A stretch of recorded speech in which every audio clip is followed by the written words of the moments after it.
Bueno, comencemos. Buenos días. A ver, mi proyecto, este, mi proyecto es de fomentar y enseñar inglés en la niñez y en la adolescencia. Básicamente, ¿en qué está basado mi proyecto? Como pueden ver, aquí está la declaración de autoría, que es en este caso, yo quien fui quien redactó el proyecto. Y bueno, eso ahí, vamos a ver. ¿Explico todo o voy a la problemática del proyecto y así? Ingeniero. Este es de... Quien redactó el proyecto Fomentar y enseñar inglés en la adolescencia, declara en forma libre que las opiniones vertidas en el mismo son de completa autoría y que la responsabilidad de las investigaciones y conclusiones realizadas son de propia exclusividad. Fecha, Manta 10 de julio de 2020, la persona quien redactó el proyecto en este caso. Mi dedicatoria de este proyecto básicamente está dedicada a los jóvenes que están cursando la educación general básica, ya que ellos son la razón principal de la ejecución.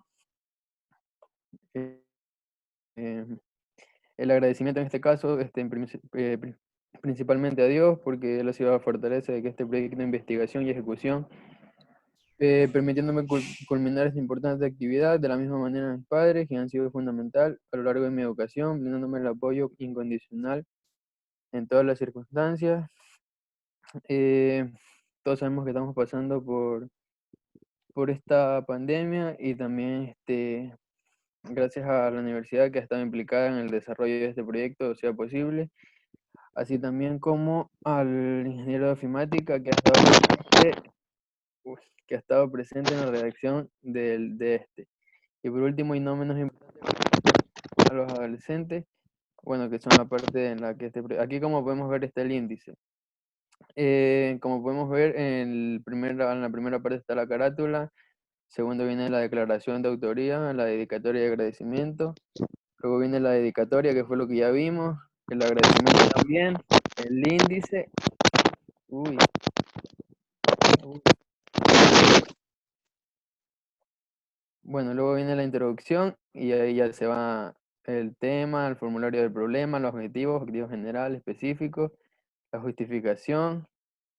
Y en el capítulo 2 tenemos lo que es el marco teórico, la importancia del aprendizaje del idioma de inglés a nivel mundial, adquisición del idioma de inglés, aprender la lengua inglesa, importancia de inglés en los adolescentes, enseñanza del idioma del inglés, lo que vienen siendo prácticamente las metodologías en el proyecto. Bueno, esto aquí se los voy a ir explicando poco a poco. Sí, sí, vamos Por- directo, no pierdas el tiempo en eso. Vamos, explica el proyecto. Bueno, la introducción del proyecto. Debido a que nosotros sabemos que, por ejemplo, en esta época moderna o actual, como nosotros queramos decirle, bueno, en este caso nosotros sabemos que aprender la lengua inglesa es muy importante, debido a que, por ejemplo, todos sabemos que el inglés es una lengua básica en casi todos los países para poder comunicarnos. Y entonces no es como menos importante aprenderla. Pero ¿en qué se basa el proyecto en fomentar el inglés en la niñez y en la adolescencia? A que todos sabemos, por ejemplo, esto aquí se centra en enseñarle más que todo inglés a los estudiantes de educación general básica. ¿Por qué? Porque, por ejemplo, en el formulario del problema, nosotros sabemos que, por ejemplo, en mi caso, yo recibo en la manga del cura. Y por ejemplo, acá hay un profesor de inglés para casi 1000 estudiantes, solo uno. Entonces es algo muy complejo que un solo profesor pueda darle inglés a tantos estudiantes. Entonces, la falta de maestros profesionales en la materia es un inconveniente que impide la enseñanza del idioma. Sin embargo, cabe recalcar que el inglés se ha incluido como una materia necesaria en los centros educativos. Y entonces por ejemplo, acá en la Manga del Cura, no se completa, por ejemplo, a los estudiantes de educación general básica no se les daba el inglés por falta de maestros. Entonces, ese vendría siendo el planteamiento del problema. Y como un claro ejemplo tenemos a lo que es la unidad educativa Antonio Berger Arboleda, que era donde yo estudiaba acá. Entonces no se podía impartir el inglés a tantos estudiantes. Solo nos daban inglés a los que estábamos en bachillerato. Y, y bueno, el objetivo general del proyecto es fomentar el aprendizaje del idioma de inglés a los estudiantes a través de metodologías creativas para un mayor interés de aprender la lengua extranjera. Entre sus objetivos específicos tenemos que es cultivar en los alumnos la curiosidad de aprender nuevas condiciones de un idioma diferente, porque nosotros sabemos que, por ejemplo, los estudiantes bueno, no los estudiantes, sino los niños y los adolescentes tienen una capacidad para aprender demasiado rápida, más que todo si nosotros vamos a tratar con metodologías lúdicas, no tanto ir a lo teórico, a lo tradicional, sino con metodologías que sean fáciles para los niños y los adolescentes aprender. Entre sus objetivos específicos tenemos también lo que son realizar dinámicas, juegos, metodologías didácticas relacionadas con las clases, con el fin de que los estudiantes participen e interactúen entre sí, como todos sabemos, lo que le llame la atención, por decirlo así. También tenemos lo que es lograr una comprensión exitosa del idioma inglés de parte de los estudiantes adolescentes, poniendo en práctica sus actitudes y para desarrollar un mejor interés hacia la materia. Bueno, la justificación del proyecto se implementó con el fin de colaborar con las unidades educativas, porque, por ejemplo, cuando yo me iba a graduar del colegio, a nosotros, por ejemplo, nosotros no hicimos lo que es en sí un proyecto. A nosotros, por ejemplo, nosotros teníamos que enseñar, nosotros teníamos que enseñar un curso. O sea, era algo obligatorio para graduarte. Nos daban un curso de educación general básica y como no había un maestro, nos hacían enseñarle cosas básicas. Entonces, básicamente en eso está basado el proyecto, porque hay algunas unidades educativas que carecen de maestros en esta lengua. Más que todo las unidades educativas que son, como por decirlo así, bien rurales, alejadas de, de, por decirlo así, de las partes céntricas, como son las ciudades y todo. Entonces, básicamente de eso yo hice mi proyecto. Y bueno, la importancia de aprender el idioma inglés a nivel mundial es que, por ejemplo, el idioma se considera una prioridad debido a que todo va creciendo en todo ámbito, ya sea político, cultural y económico. Y por ejemplo, en todo, bueno, yo digo que literalmente, ahorita si tú, por ejemplo, quieres sacar un título mínimo, tienes que aprender dos idiomas, que es tu idioma natal y el inglés, que es un idioma básico básicamente en casi todos los países. Y bueno, vamos a seguir. La adquisición del idioma inglés. Bueno, básicamente el idioma inglés es muy útil ya que, por decirlo así, que las personas hablen el idioma es un medio para que, por ejemplo, esta lengua no se te haga muy complejo a lo largo de tu carrera, porque se supone que si vas a buscar también un trabajo y no vas a saber el idioma inglés, se te van a cerrar muchas puertas.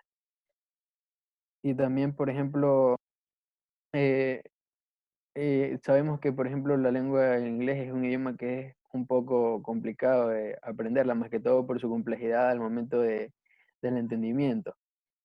Y por eso, mediante las metodologías que se van a ir explicando, este, fomentando el inglés desde la niñez. Entonces es una forma como que más fácil, porque todos sabemos que los niños captan las cosas más rápido, mejor aún si nosotros utilizamos metodologías que llaman la atención. La lengua inglesa es una de las más deseadas en aprender, debido a su gran complejidad al momento de hablar. Sobre todo al momento de explicar a los niños de primaria es muy complejo, se podría decir, ya que ellos siempre tienen una duda por aclarar. Una parte que no entiende una pregunta en su interior, que ellos quieren que le den la respuesta a su pregunta. Esto se debe a que el idioma a que el idioma es demasiado complejo, y que se hace de esta manera por su complejidad. Aprender un nuevo idioma conlleva aprender el tipo de gramática que emplea como fundamento. Seguido de eso se procede a aprender todo lo que contiene como vocabulario y por último es el habla o la pronunciación. De nada ayuda saber la gramática compleja de un idioma si al hablarlo no podemos comunicarnos correctamente. A ver, la importancia del inglés en los niños. Básicamente esto ya viene a ser lo que es el marco teórico. La importancia de inglés en los niños es muy importante porque les ayuda a tener un buen conocimiento, a descubrir nuevas cosas y esto hace que ellos se interesen y se motiven para aprender, para que no tengan ninguna dificultad en su desarrollo académico y puedan hacer un buen desenvolvimiento al momento de recibir o escuchar la clase de este idioma, ya que es muy fundamental en la vida cotidiana de nuestro país. Y al momento de que ellos van aprendiendo este tipo de gramática, se van también desenvolviendo mejor en todos los ámbitos, porque todos sabemos que, bueno, ahora en la actualidad es algo básico aprender el inglés. ¿Cómo sería la enseñanza del idioma del inglés?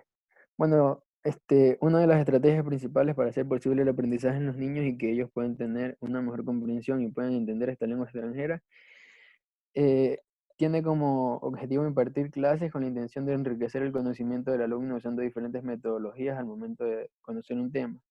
Pero básicamente, ¿cómo serían estas clases? Por ejemplo, este, este proyecto es más, va como a una proyección, por ejemplo, de esas, como ya lo dije, esas unidades educativas que carecen de maestros que enseñan inglés. Entonces, entonces es como que proyecta que, por ejemplo, nosotros mismos, en este caso los estudiantes que están básicamente como en tercero de bachillerato, puedan enseñar a los estudiantes de educación general básica en este caso. ¿Cómo aprenden los niños y adolescentes una lengua extranjera? Bueno, eh, en sí es muy cómodo y entretenido enseñarles a los niños como todos sabemos. Cualquier tema nuevo, porque nosotros sabemos que ellos disponen de buena energía al momento de aprender. Los motiva a hacer y esto se debe a su gran capacidad de absorber con gran fluidez y rapidez todo lo que se les enseña, sobre todo lo que ellos logran ver a su alrededor. Cuando aprenden una lengua a temprana edad, los niños tienen la oportunidad de disfrutar y descubriendo cómo suena. O sea, no les da miedo jugar con los idiomas. A los niños, aparte de esto, les atrae la pronunciación de palabras nuevas y extrañas. Aparte, ellos juegan con los sonidos y, por ejemplo, cuando les hacen, por ejemplo, una canción en inglés, cosas así, les llama la atención. Y es muy importante tomar en cuenta que a esa edad los niños se encuentran en un punto exacto de experimentar y encontrar respuestas a todo lo nuevo que descubren. Por eso es esencial que ellos se planteen sus conocimientos y las dinámicas y las pedagogías que se usen sean acorde a los estudiantes. Y también es primordial que el que está enseñando descubra lo que a los estudiantes les llame la atención, pues, y que se enfoque en ello. Los métodos para el aprendizaje del idioma inglés en los niños. Los niños tienen una mente muy frágil y también captan muy rápido, por eso hay que aprovechar al máximo su inteligencia y su captación rápida en el aprendizaje. Por eso hay que tener en cuenta que los niños no solo necesitan clases para un tema en especial como el inglés, ya que es un idioma muy complejo y variado al momento de explicarlo. Para que un niño o un adolescente pueda entender el idioma, primeramente el docente o la persona que va a estar impartiendo debe empaparse del tema para poder explicar a que los niños puedan aclarar sus dudas, porque todos sabemos que los niños preguntan toda cosa y cuando no entienden algo es peor. Bueno, cabe recalcar también que a los niños hay que tratarlos con mucha paciencia, sobre todo porque están comenzando a obtener sus conocimientos más amplios y hay que hacer diferentes tipos de dinámicas para poder llamar su atención en la materia. Los factores que influyen en el aprendizaje de una segunda lengua. Esto es muy importante porque las metodologías a la edad y circunstancias en las que se encuentran, en este caso los niños y los adolescentes, son debido a que, por ejemplo, su aprendizaje es mucho más rápido y eso conlleva que, por ejemplo, tengan un conocimiento más rápido y que los métodos que apliquen resulten exitosos. Este, Sin embargo, también, como podemos ver aquí, la motivación también es uno de los factores que tiene más peso en aprender otra lengua. La actitud positiva y la motivación están directamente relacionadas con el éxito en el aprendizaje de lenguas extranjeras. Por ejemplo, podemos decir que, por ejemplo, un alumno que tiene un alto grado de motivación podrá alcanzar más rápidamente los objetivos marcados y más si dispone en el aula de de gran cantidad de estímulos. Mm, Es necesario que también nosotros impulsemos a los niños y adolescentes a interesarse por aprender nuevos idiomas, y esto lo podemos lograr utilizando el factor de la motivación. en el uso de materiales didácticos y lúdicos que nos ayuden a captar la curiosidad de aprender. Las didácticas necesarias para la enseñanza de un nuevo idioma. Bueno, a nivel de todas las de diferentes instituciones, países, se han implementado nuevas formas de enseñar inglés a los estudiantes de la básica alimenticia para así poder ayudarles a entender un nuevo idioma. Y para eso se utilizan didácticas de diferentes materiales para así atraer el interés de los estudiantes en este caso.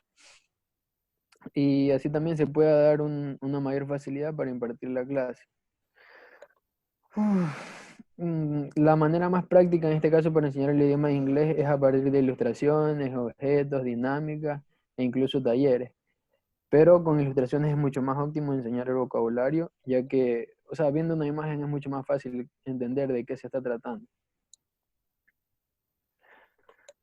Los niños y sus diversas formas para aprender inglés.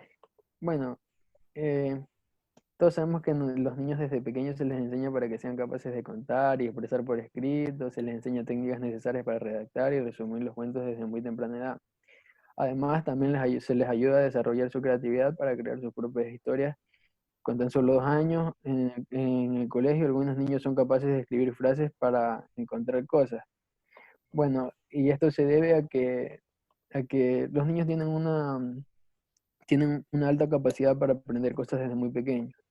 Entonces es necesario que los niños puedan aprender nuevas cosas con diferentes idiomas del mundo. No necesariamente todos, pero sí, por ejemplo, el inglés, que es algo básico que necesitaría y que le va a ser muy útil a lo largo de toda su carrera y de toda su vida. Técnicas de trabajo en equipo para aprender el idioma inglés. Bueno, una manera muy práctica de enseñar un nuevo idioma también puede ser el trabajo colaborativo. Es cierto, trabajar individualmente se ayuda, pero en equipo es mucho más práctico. Para un maestro se le dificulta trabajar con un grupo extenso de estudiantes individualmente. Sin embargo, suelen utilizar en estos casos los grupos, y eso beneficia a los aprendices y a los maestros. Aparte que también asegura la comprensión de los estudiantes. Las actuaciones individuales de los alumnos serán en principio breves, unos 10 minutos, y centradas sobre aspectos muy concretos, presentar unidades léxicas, dirigir un drill, organizar un microdiálogo en parejas, etc. Para poder trabajar en equipos es necesario primero hacer unas breves explicaciones de las teorías para poder formar un equipo de trabajo. Un ejemplo claro es la formulación de oraciones, que se explica una oración y cómo es su estructura, y luego forman grupos y arman las oraciones. Bueno, el inglés para las futuras generaciones. En la actualidad, la influencia que ha creado el idioma inglés es una oleada gigante para el mundo en general, y llamada población a retarse a sí mismos para, sin duda alguna, en ser el segundo idioma originario de la mayoría de los países alrededor del mundo. Le ha dado bastante ventaja. Es por eso que este fenómeno ha generado que los países subdesarrollados lo planteen como una materia para ayudarlos a prepararse. Y claro, pues porque todos sabemos que el inglés ahora, bueno, ahora es un idioma básico que tienen que aprender todos literalmente para poder graduarse. Bueno, aquí ya viene el capítulo 3, que son las conclusiones y recomendaciones. En las conclusiones tenemos que las clases propuestas en el presente proyecto podrán mejorar el aprendizaje e incrementar el interés en el idioma de inglés, gracias al uso y manejo de metodologías adaptadas al entorno y habilidades propuestas. También trabajar con materiales didácticos, dinámicos y juegos es la mejor manera de captar la atención de los niños y adolescentes para que logren comprender de manera fácil, siempre y cuando la metodología que se utiliza acorde con la enseñanza pueda ser puesta en práctica. El proyecto Fomentar y Enseñar Inglés se realizó satisfactoriamente en el presente año y sobrepasó las expectativas de todos quienes lo realizaron, con la acogida de parte de los adolescentes y niños. En sus recomendaciones, se sugiere que, por ejemplo, las autoridades deben, por ejemplo, en este caso, como ya lo dije yo, el ejemplo que se tomó es que, por ejemplo, acá en la Manga del Cura no carecen mucho de maestros. Y, por ejemplo, se sugiere a las autoridades que den explicaciones con anterioridad de lo que van a ser sus metodologías de enseñanza para poder impartir clases. También se aconseja que es esencial el apoyo de los maestros al atender dudas acerca de metodologías que se pueden impartir con los estudiantes, ya que la experiencia ayuda con gran facilidad. Aquí podemos ver las bibliografías y en los anexos hice una encuesta que solo, hice una encuesta solo de 15 personas porque, porque yo sabía que no me le iban a responder niños, porque en este caso ahorita en la pandemia nadie puede salir como para estar haciendo una encuesta y hice una encuesta web para que le respondan mis amigos. Bueno, la primera pregunta dice, esta pregunta básicamente es como para los niños y para los adolescentes. Es una Listo, encuesta ahí nomás, cerrada. listo, listo, eso debías declarar, eso debías denunciar en metodología. Sí, listo. Ah, Gracias. Vamos, Domingo, vamos, a ver, ¿quién está? Cualquiera, ¿quién está listo? ya un momento, Yo, déjame. ingeniero. Entonces, vuelvo y repito, los proyectos son bajo, ustedes van a sustentar, están sustentando. No les digo, léame en el proyecto. Para eso, vuelvo y repito, yo ya tengo el físico, o subieron el físico al aula virtual. Ahorita es donde ustedes demuestran cómo lo hicieron y específico, sí, directo. Por eso el tiempo es 7 minutos, lo que nada más, no necesita mucho tiempo, ¿sí? Entonces, vuelvo y repito, de ponerse a leer, que no, no, no, no, eso no es eso, ¿sí? Ser claros en este punto. Por eso les digo, tiene 7, 8 minutos y 2 minutos para preguntas, pero si se pasa el límite ya no hay en eso. ¿Sí? Vamos, ¿quién valor? Sí, sí, Ya dale, ingeniero. dale. Mi proyecto de estudio fue el Estado ecuatoriano y sus casos de corrupción. Empezamos con qué es el Estado ecuatoriano. Es un gremio formado por personas que buscan el bienestar y mejora de un país, ejecutando leyes para así cumplir su propósito. Y sí, porque debemos de tomar en cuenta que el Estado tiene gran influencia en un país, ya dependiendo su economía, del Estado depende su economía y, o sea, es una manera muy fea de traicionar tipo al país que haga corrupción. Eh, en el Estado, las funciones del Estado son cinco. Bueno, eran tres, pero en la Constitución 2008 fueron agregados la función de transparencia y control social y función electoral. Tenemos función ejecutiva, función legislativa, función judicial, función de transparencia social y función electoral. Función ejecutiva. Es ejercida por el presidente de la República, es el jefe del Estado del Gobierno. Y sí, es el máximo poder de legislación ejercida por el presidente y vicepresidente. Estos son los responsables de la administración pública. Tenemos función legislativa y función judicial. La función legislativa cumple las funciones de creación de leyes y fiscalización. Y sí, no solo eso, también cumple la función, también pone a debate las leyes y por ende las aprueba. Eh, y también puede iniciar investigaciones sobre personajes públicos. Designar el control también tiene funciones específicas, como designar al Contralor General, al Defensor del Pueblo, escoger a miembros de tribunales. Este poder también es conocido como la Asamblea Nacional. La función judicial es la que está encargada de la administración de la justicia. Podemos decir que se sitúa en los tribunales. Sin embargo, el de mayor importancia es el de la Corte Suprema. Su función de la sociedad es resolver los conflictos, ya sean civiles, penales, laborales o familiares. La función de transparencia en control social. Su función es de promover e impulsar el control de las entidades y organismos del sector público y de las personas naturales o jurídicas del sector privado. Esta básicamente es una función que hace valer nuestros derechos.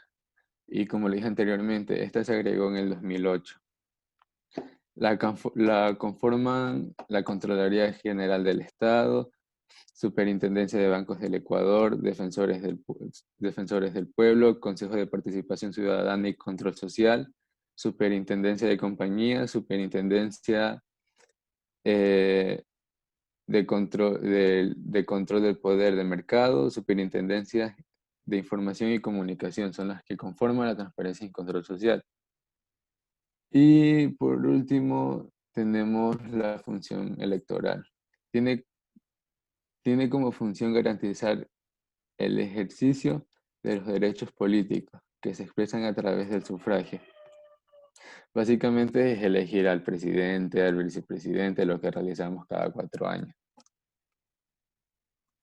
Casos de corrupción desde el Estado ecuatoriano. Puse 4 porque son como los más sonados. Tenemos Odebrecht, Petroecuador, Refinería del Pacífico, Desfalco Alíes. El Desfalco Alíes es una situación actual.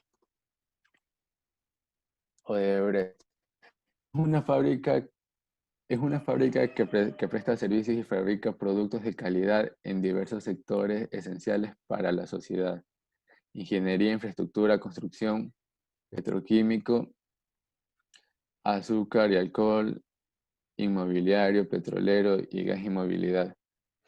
Odebrecht es una constructora, una de las más grandes de Sudamérica, queda ubicada en Brasil.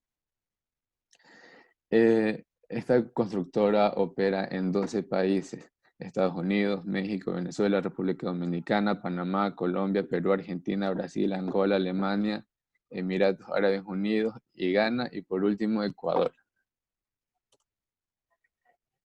Odebrecht, corrupción con el Estado ecuatoriano.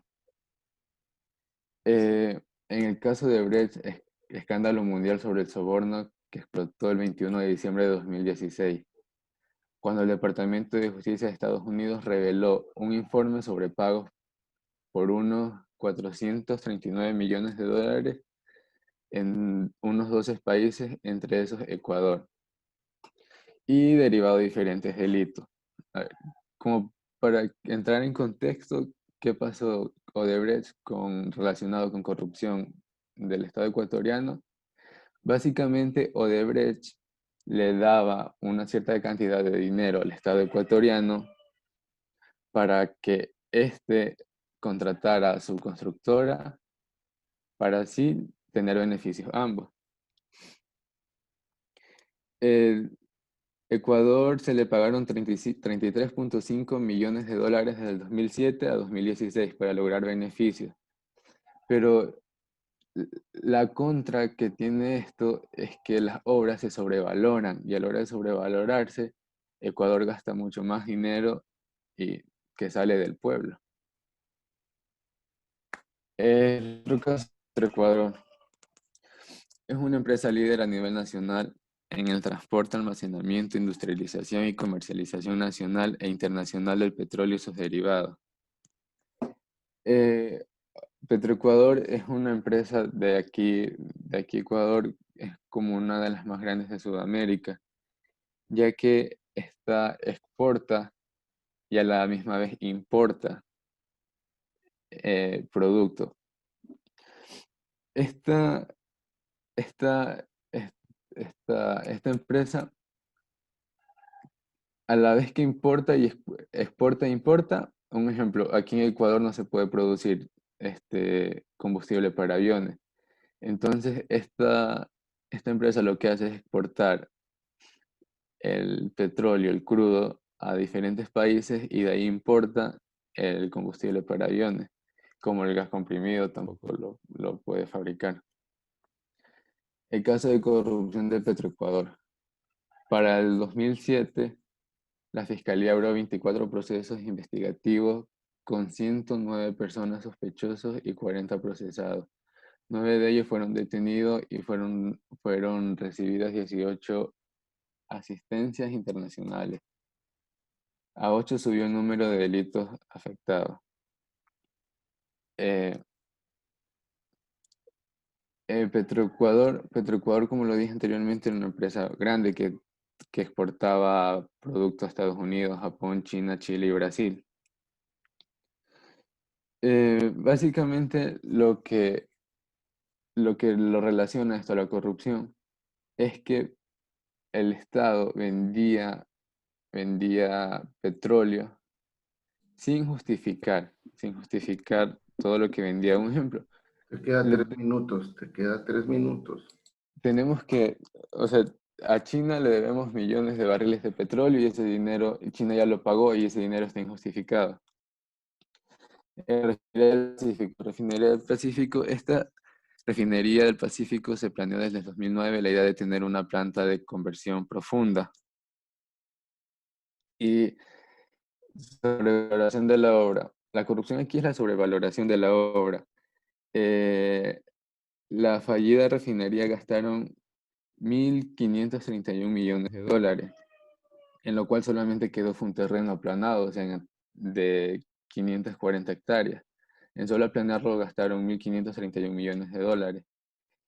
Y se suman 152 millones de costos injustificados. Básicamente, el 23% de la obra, del valor de la obra, no tiene un valor justificado. El IE es Instituto Ecuatoriano de Seguridad Social.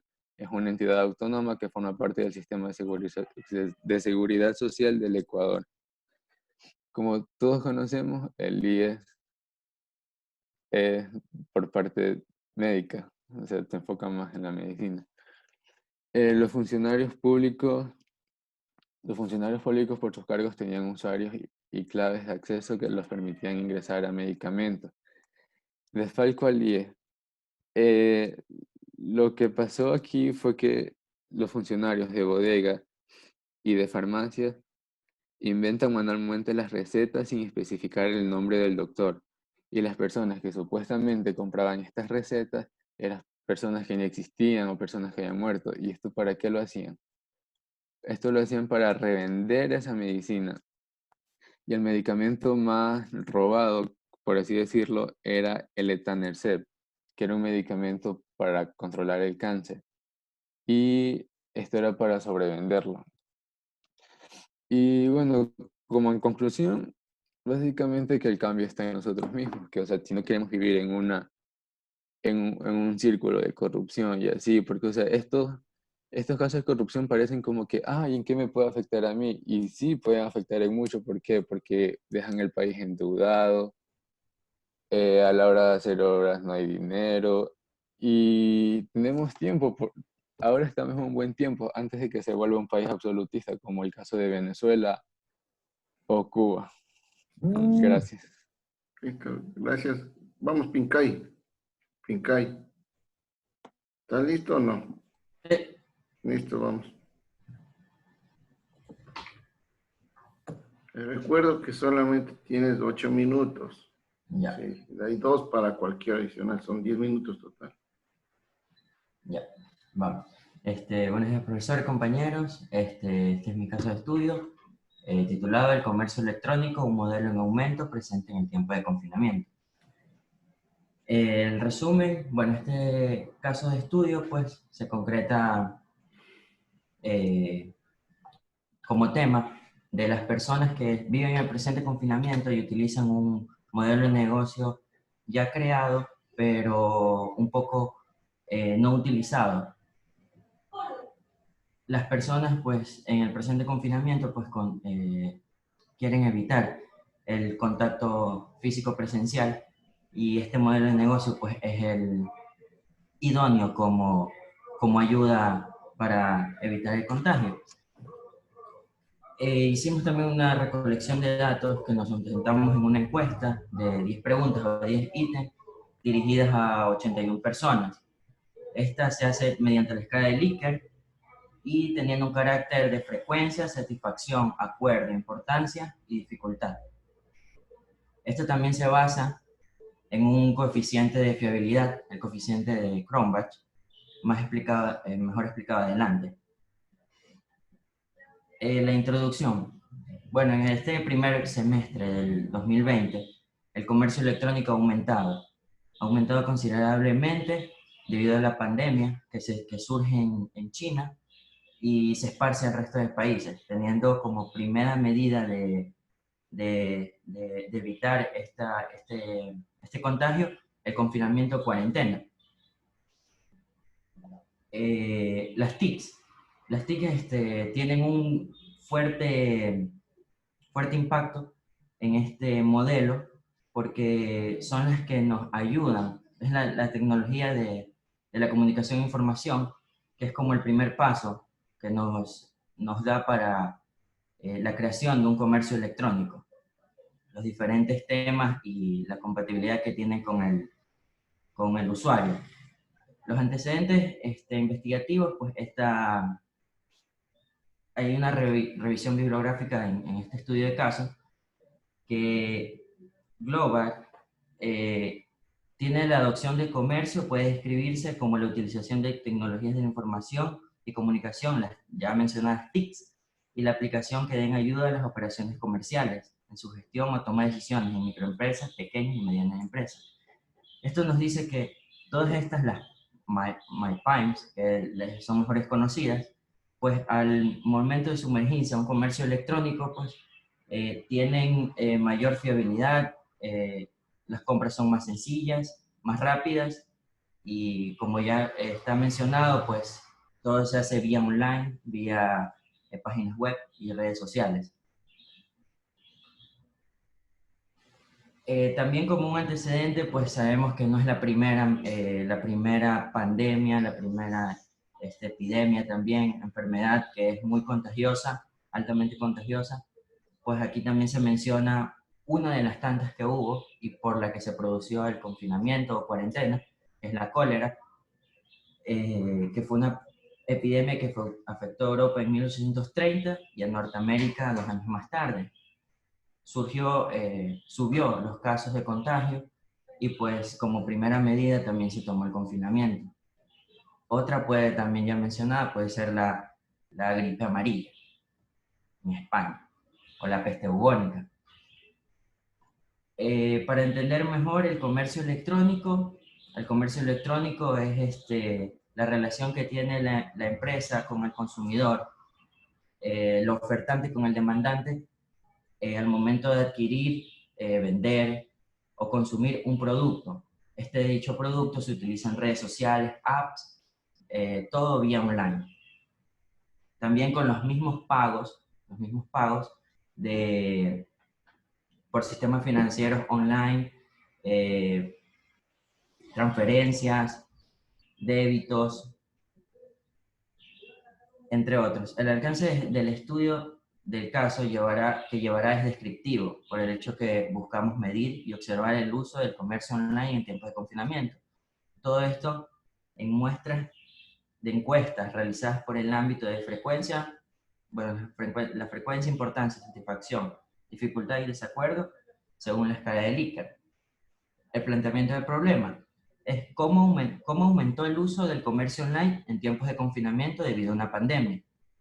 El objetivo general es determinar cómo es el uso de este comercio online en un tiempo de confinamiento.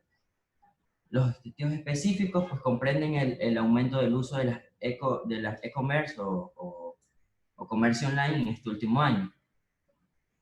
Siempre ha habido, desde hace unos 20 años, 15 años, el comercio electrónico surge, pero ya mencionado no adquiere el tipo de uso total o no aumentó exponencialmente como este último tiempo, debido a que la gente simplemente no lo utilizaba o realmente no se sumergía en este tipo de negocio. En las hipótesis está el uso del comercio en línea, es muy satisfactorio, las compras online son muy fáciles de concretar, entre otros. La recolección de datos. La recolección de datos ya mencionado, se hizo una encuesta de 10 ítems o preguntas, que fue encaminada a 80 personas de los dos sexos, masculino y femenino. Y aquí está la población y muestra, que la sacamos con la fórmula de muestra, y nos da una población de 81 personas. El resultado de fiabilidad, esto está a través del alfa de Cronbach. El alfa de Cronbach es un análisis estadístico de confiabilidad que nos da cuán fiable es nuestra encuesta. Esto realmente, en mi caso, yo lo hice mediante un programa que, debido a Al yo revisar varios repositorios de universidades, vi que es muy utilizado un programa estadístico, no Excel, perdón, sino IBM SPSS. Con eso también se hizo las encuestas y mediante eso, mediante la recolección de datos en ese programa, se puede calcular fácilmente el alfa de Cronbach. En nuestros datos que insertamos en esas tablas, nos da que el resultado de fiabilidad es el 0.85, que en el coeficiente alfa de Cronbach nos pone que es bueno, está entre bueno y excelente. Bueno, aquí están los análisis de resultados. Fueron 10 preguntas. La primera fue con qué, voy a hablar de 5 en específico, con qué frecuencia usted hace compra en líneas. La mayor parte de las personas dijo a veces, y últimamente fue en este confinamiento, ya mencionado por el evitar el contacto presencial. Otra puede ser, ¿está satisfecho con la entrega a domicilio de su pedido? El porcentaje está de moderadamente a extremadamente satisfecho. Aunque esto no es realmente un trabajo de la empresa, pues estas cosas de entregas a domicilio o el servicio de entrega, pues son empresas de mensajería realmente específicas por otra empresa asociada a la empresa ofertante. ¿Está usted de acuerdo en que todas las tiendas en línea se cobra un pago de servicio a domicilio? Pues la mayoría está del neutral al muy de acuerdo, ya que realmente, lamentablemente, todas las personas deberían entender que se debe pagar un pago por servicio delivery, porque realmente no está saliendo eso de casi el gasto cuando usted hace la compra. En el ámbito de publicidad online, ¿con qué frecuencia le gustaría que las empresas oferten sus productos a su correo o número personal? Realmente las personas ocupan ese a veces o casi nunca porque realmente a veces es tedioso. Es tedioso el momento que reiteradamente surja este marketing digital en tu celular, siempre haya, de las empresas que tú consumes, haya una publicidad ahí a veces un poco tediosa.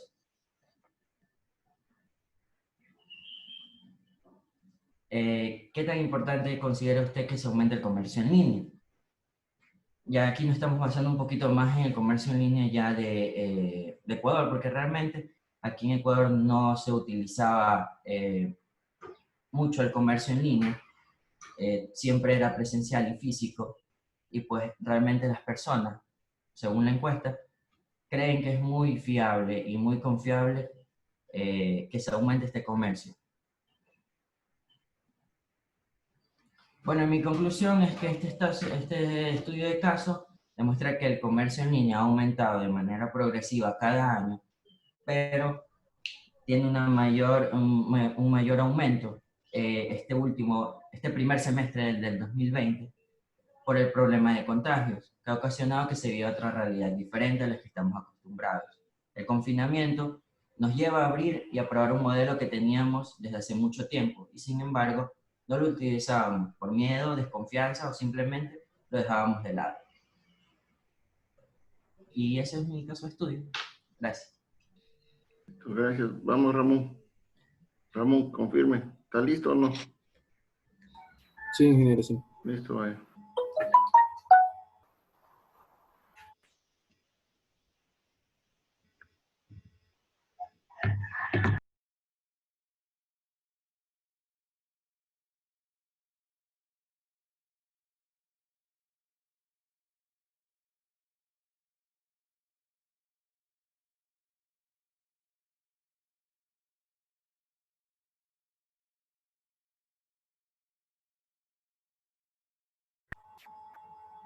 Listo, el tema en el que yo me basé en el proyecto fue sobre el consumo excesivo de energía eléctrica en electrodomésticos o aparatos electrónicos de una vivienda y cómo prevenir el exceso de energía.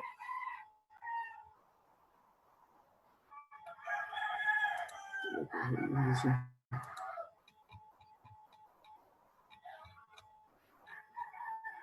Tenemos el resumen.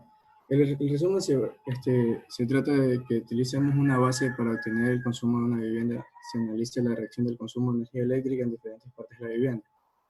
O sea que trata más que tenemos que hacer un análisis y comprobar dónde tenemos un mayor consumo de energía, ya sea en un electrodoméstico o en una parte de nuestra casa. El consumo del hogar a veces es demasiado alto respecto a una situación eficiente. En los hogares podrían estar consumiendo menos energía para satisfacer el nivel de bienestar derivado del consumo de energía eléctrica. La gestación responsable de la energía eléctrica en las viviendas está en nuestras manos, solo debemos tomar consecuencia real de ello y cambiar unas cuantas costumbres de nuestra vida. Aquí también puse una pregunta en el resumen que es, ¿existen otros factores que pueden elevar el consumo de energía eléctrica? Yo lo noté un poco muy importante. Por el consumo de energía está elevado también se puede ver en diferentes factores, que es bueno tener en cuenta. Que es el medidor cuando está variado, significa que también marca más consumo en kilowatt hora, que puede marcar menos consumo en kilowatt hora, que también podemos consumir bastante o podemos consumir mucho menos energía. El cambio de hábitos en el consumo en nosotros es muy importante porque a veces no nos damos cuenta y compramos un electrodoméstico que no sabemos que consume full energía y lo tenemos conectado 24/7, o sea, 24 horas en la semana y después nos quejamos porque tenemos la planilla muy alta. Tenemos lo que son las palabras claves. Resumen en inglés.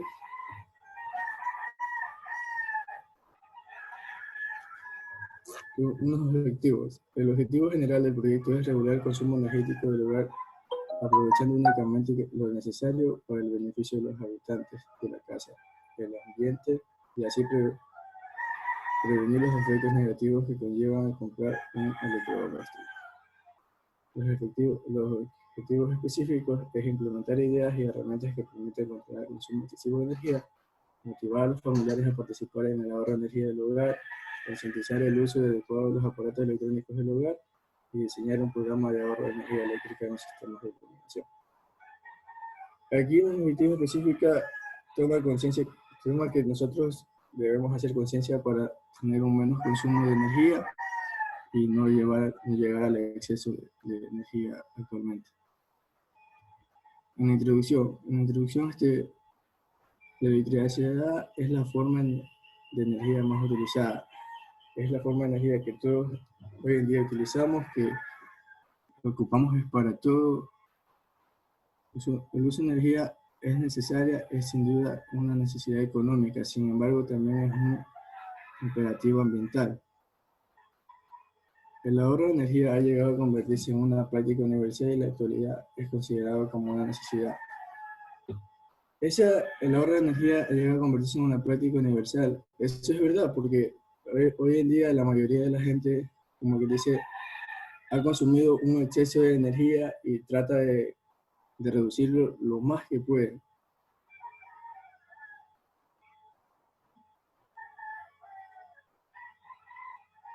La electricidad también es un fenómeno que es capaz que se escapa de nuestro sentido, porque no lo podemos percibir, no lo podemos oler, no lo podemos escuchar, no podemos nada. Y la electricidad también, por esa cuestión, la electricidad se vuelve un tanto peligrosa, por lo que es perceptible a nuestros sentidos. Como consecuencia, los habitantes de la casa están sometidos muy a menudo a riesgos que son ignorados o subestimados cuando tenemos un exceso de consumo eléctrico. Es necesario extremar los cuidados durante una utilización e incorporar una actitud preventiva de fin de aprovechar sus beneficios. Por ejemplo, ¿qué significa el excesivo de energía? El consumo excesivo de energía puede ser causado por varios factores, por las causas primarias en que crean campos magnéticos para funcionar, como alumbrado, climatización, ascensores, frigoríficos, etc. En sí, el exceso de energía es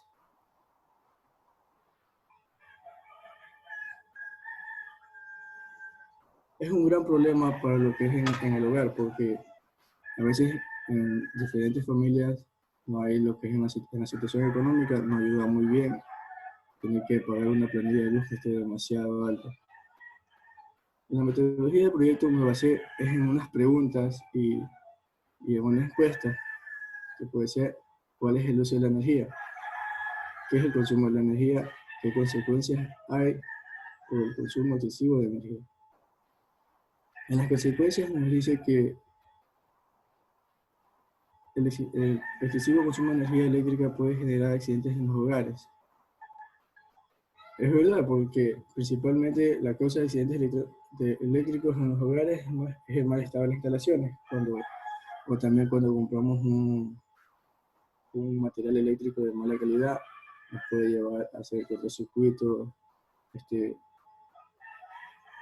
electrocutar. A las personas mismas se pueden evitar, como ven en las imágenes, y ahí, cuáles son las consecuencias de sufrir una descarga eléctrica. Esto lo puse porque me pareció algo muy importante, de saber cuál es la consecuencia principal que sería de sufrir una descarga eléctrica. Esto depende del voltaje, la duración de la descarga, las condiciones físicas de la persona que recibe, entre otras variables. Cómo ahorrar la energía eléctrica y notarlo en la factura de la luz. Esta pregunta aquí viene a ser basada en lo que es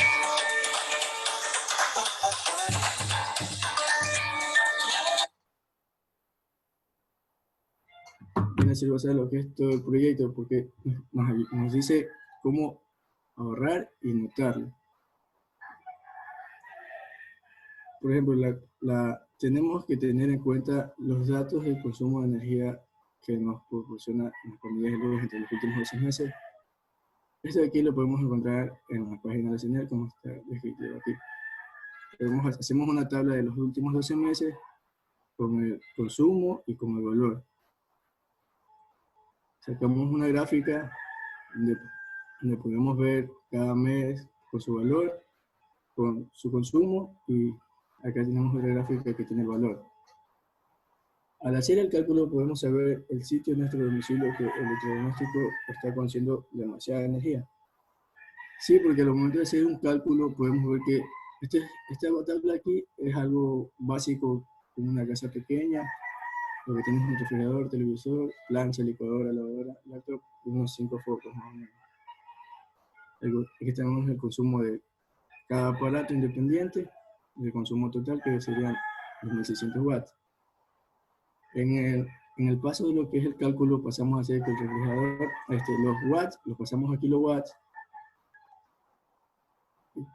Aquí el cálculo está relacionado dentro de las 24 horas, o sea que están conectados los aparatos todo el día. El cálculo nos da un total de 63.84 watts por día de todos estos aparatos aquí conectados las 24 horas al día. Una vez hecho ese cálculo, podemos saber en qué lugar o cuál es el aparato que nos consume más energía, podemos llegar a optimizarlo. Realizamos el plan de trabajo para poder reducir el consumo de energía eléctrica de nuestro domicilio y disminuir el pago del dicho tema. Una vez realizado el cálculo y ya con el problema, podemos optimizar nuestro hogar. Procedemos a cambiar nuestra rutina del día a día en los siguientes días. Aquí puse bien donde están unos consejos para saber cómo poder optimizar una vivienda. En los resultados tenemos los consejos de ahorro de energía, que les puse aquí unos cuantos para poder saber cuáles son, que es desconectar hay aparatos que, a pesar de que estén conectados y apagados, consumen energía, el aire acondicionado, la luz natural, ayuda mucho en lo que es una reducción de energía. Tenemos el análisis. Mi análisis fue que el principal beneficio de ayudar al país en su desarrollo es el ahorrar energía eléctrica. Se deja que quemar combustibles fósiles en los grupos electrógenos y centrales termoeléctricas. Los combustibles fósiles son recursos no renovables que se agotarán en pocas décadas. También se obtiene un beneficio económico, pues extraer los importantes de esos combustibles fósiles cuesta divisas al país, lo que hace que el costo por kilowatt hora generado asciende actualmente a unos 15 centavos por kilowatt. El consumo de energía nos llevará a cambiar nuestros ámbitos y ahorrar energía eléctrica en nuestro hogar. ¿Y por qué debemos ahorrar energía? La energía se genera en plantas donde, por lo general, se quema petróleo. Este recurso es renovable. Al existir una mayor demanda, se consume más. O sea que si ahorramos menos energía, podemos tener nuestros recursos renovables, no los gastamos y los tenemos como que utilizar una reserva.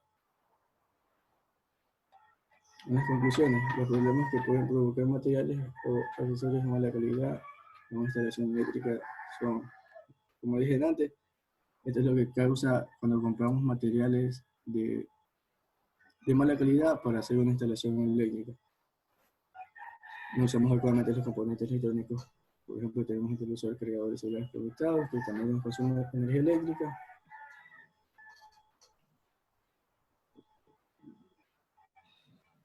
Y las referencias. Eso es todo. Listo. Gracias. Vamos, López. Jesús López. López. Ya, un momento, ingeniero.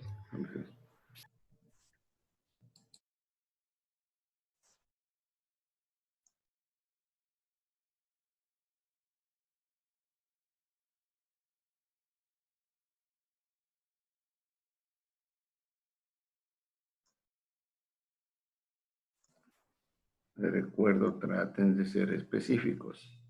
Sí. El tiempo también. Sí. Este es mi proyecto, fue basado entre cuáles son los conocimientos y medidas de protección que nosotros estamos tomando en esta pandemia.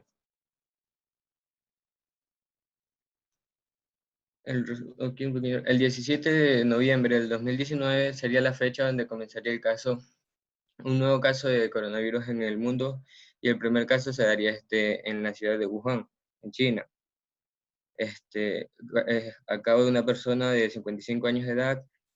Esta persona fue diagnosticada con este virus en dicha fecha, y por lo tanto los síntomas de este virus son fiebre leve, tos, dificultad respiratoria, dolores musculares, dolor de cabeza, pérdida de sentido del sabor o de olfato, dolor de garganta, congestión nasal, náuseas o vómitos. De aquí se basa porque algunas personas no saben muy bien cómo mantener el cuidado o las medidas de prevención correspondientes, y puede llegar a causar, a llegar a contagiarse y poder contagiar a las demás personas, ya sean amigos o familiares, por no tener una, las medidas respectivas que debe tomar al momento de ir a realizar algunas compras o hacer alguna transacción a algún banco, o entre otras cosas que las personas tienen que salir a realizar. Aquí está el resumen. El COVID-19 es una enfermedad infecciosa causada por el coronavirus que se ha descubierto más reciente. Tanto el nuevo virus como la enfermedad que provoca eran desconocidos antes de que estallara el brote de Wuhan en China, en diciembre del 2019. Actualmente, el COVID-19 es una pandemia que afecta a muchos países en todo el mundo. Como ya mencioné, aquí también se verían los síntomas, que son tos, fiebre, cansancio, entre otros síntomas. También afecta a las personas. Por ejemplo, hay personas que tienen al menos un síntoma y se considera un síntoma leve, y esta persona considera que ya está teniendo el virus, lo cual, porque no conoce muy bien cuáles son los síntomas, entra en un estado de pánico, y al momento de acudir a un centro de salud o a un hospital, esta persona puede llegar a contagiarse por no saber cuáles son los síntomas y cuáles son las medidas de prevención que tiene que tomar antes de acudir a algún lugar. La forma más eficaces de proteger a uno mismo y a los demás frente al COVID son lavarse las manos a fondo con frecuencia, evitar tocarse los ojos, la boca, la nariz, cubrirse la boca con un codo con el codo flexionado con un pañuelo. Si se utiliza un pañuelo, hay que desinfectarlo inmediatamente después del uso y lavarse las manos. Mantener una distancia al menos de 1 metro con las demás personas. El uso de mascarillas médicas está recomendable principalmente en entornos sanitarios. Si opta llevar una mascarilla, hay que tener en cuenta lo siguiente. Ante todo, no tocar la mascarilla, lavarse las manos con un desinfectante de base alcohol con agua o jabón. Inspeccionar la mascarilla para ver si no tiene un rasgo o un agujero con la cual puede llegar a afectarnos a nosotros. Medidas que hay que tomar para no contagiarse frente a frente. Una posible forma de que las gotículas pueden llegar a nuestro cuerpo es porque tenemos cerca a una persona que por lo provisto puede llegar a tener el virus y esta persona puede llegar a estornudar o a toser frente a nosotros sin poder cubrirse o, o nosotros tener alguna reacción ante esta situación por acabo de llegar a contagiarnos a nosotros mismos por no saber realizar las medidas que tenemos que tener ante ese caso. Lavarse las manos frecuentemente. Lavarse las manos con frecuencia con agua y jabón por al menos 20 segundos, especialmente después de haber estado en un lugar público y después de sonarse en la nariz, toser o estornudar. Si no dispone de jabón y agua, se puede usar un desinfectante en manos que contenga al menos el 60% del alcohol. Cubrir la boca con todas las superficies de la mano, frotársela hasta que se sienta que ya se secaron o estén totalmente desinfectadas. Evitar el contacto cercano. Evitar el contacto cercano con las personas que estén enfermas, incluso dentro de nuestros hogares. Es más conveniente que tengamos una distancia de 6 pies, que vendrían siendo casi 2 metros, o como mínimo 1 metro de distancia, para no poder llegar a contagiarnos teniendo las medidas de protección. El uso de mascarilla. El uso de mascarilla trata de cubrirse la boca, la nariz, con una cubierta de tela para la cara, estar totalmente con prevención de que ésta no pueda tener algún rasgo o agujero. Y desinfectante. Hay que limpiar y desinfectar diariamente las superficies que tocan con frecuencia. Esto incluye las mesas, las manijas de las puertas, los interruptores de luz, los mesones, las barandas, etc. Estos fueron los resultados que salieron de las encuestas que hice con unas preguntas respecto al tema. Estas fueron las preguntas: ¿te desinfectas antes de salir a algún lugar, de tiendas, centros comerciales, etcétera? ¿Qué medidas de prevención tomas en esta pandemia antes de ingresar a un centro comercial? ¿Cómo consideras la desinfección en los centros comerciales? ¿Cuál es la medida de protección ante esta pandemia que toman en sus hogares? ¿Sabes cuáles son los síntomas de esta enfermedad? ¿Te desinfectas? Esta de aquí, la mayoría respondió que sí, estaba de acuerdo con que después de salir de un lugar, toman las medidas de precaución y se desinfectan.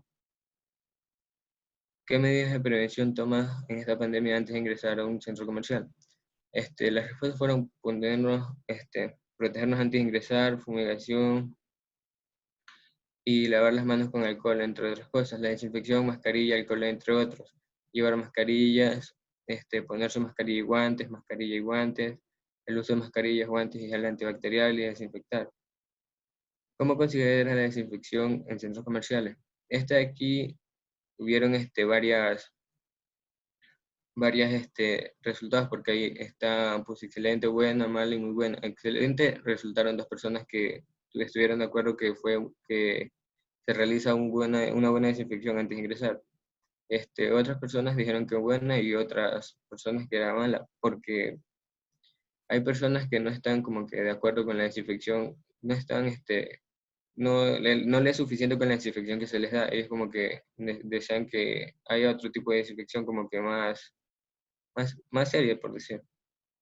¿Cuál es la medida de protección que se toma ante esta pandemia en sus hogares? Desinfectar todo lo que adquieren los centros comerciales al llegar a casa, bañarse por las mismas y lavar todos los productos, desinfectar las cosas que compramos, mascarillas, desinfectarse antes de ingresar.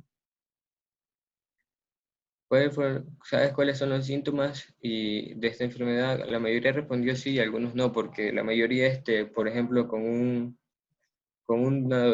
dolor de cabeza o con una fiebre o dolor musculares, ya ellos como que toman que ellos ya tienen el virus y por lo cual no conocen muy bien y se alteran y puede llegar a ocasionar que, por ejemplo, ellos acudan a un centro de salud y en el centro de salud, por ir muy rápidamente, esta persona puede llegar a contagiarse y puede así poder infectar a las demás personas por el motivo de que no sabe muy bien cuáles son los síntomas.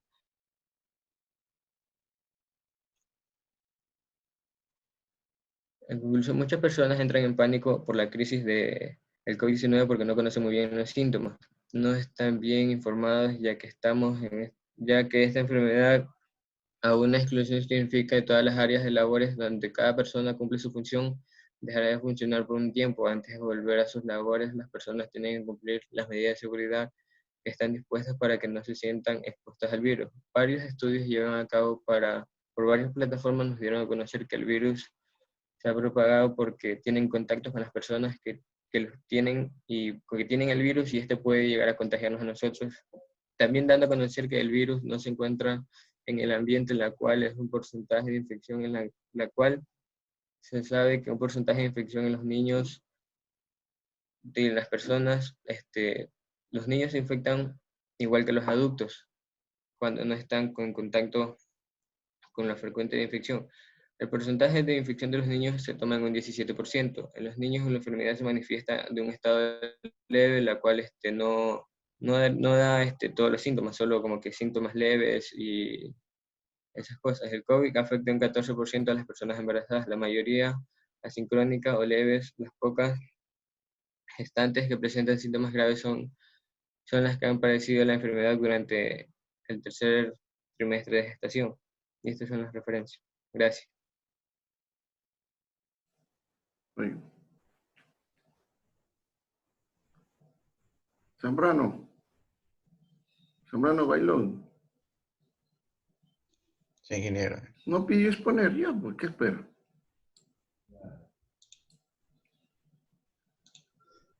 Bien. Buenos días, ingeniero, buenos compañeros. Mi ficha de identificación, como pueden observar, el estudio de caso, como título tiene la eutanasia en la sociedad. En el formato, justamente para este estudio de caso, como resumen, en esta investigación trata principalmente sobre la forma de expresión del tema, a tratar que es la eutanasia, donde yo planteo un tema para yo darme cuenta si es o no un tema a investigar. Aquí está el abstracto en inglés, sus palabras claves, su tabla de contenido.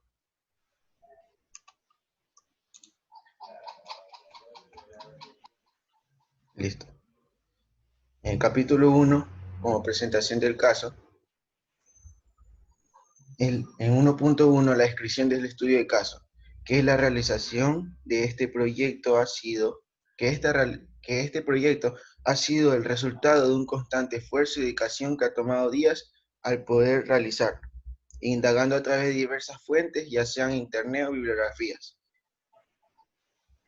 En el marco teórico está basado en todas las investigaciones previas y sus diferentes autores.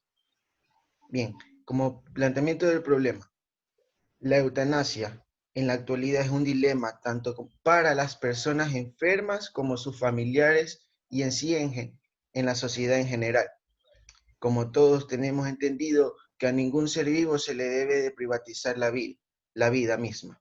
Pero yo planteo una pregunta, que es, ¿qué pasa cuando éste presenta ciertas características que hacen de su vida un martirio de dolor y constante sufrimiento? Pues el concepto de vida puede ser definido desde diversos enfoques, ya que en la vida, desde un enfoque religioso, es la unión del cuerpo y el alma. Tras la muerte, el alma llega al paraíso. Pérez Porto y Merino, 2010. Para este estudio de caso, yo mismo me planteé unas preguntas para poder realizar la investigación. ¿Qué es vida? ¿Qué es muerte? ¿Cuáles son los diferentes tipos de eutanasia? ¿Cómo, de qué forma se inserta la eutanasia?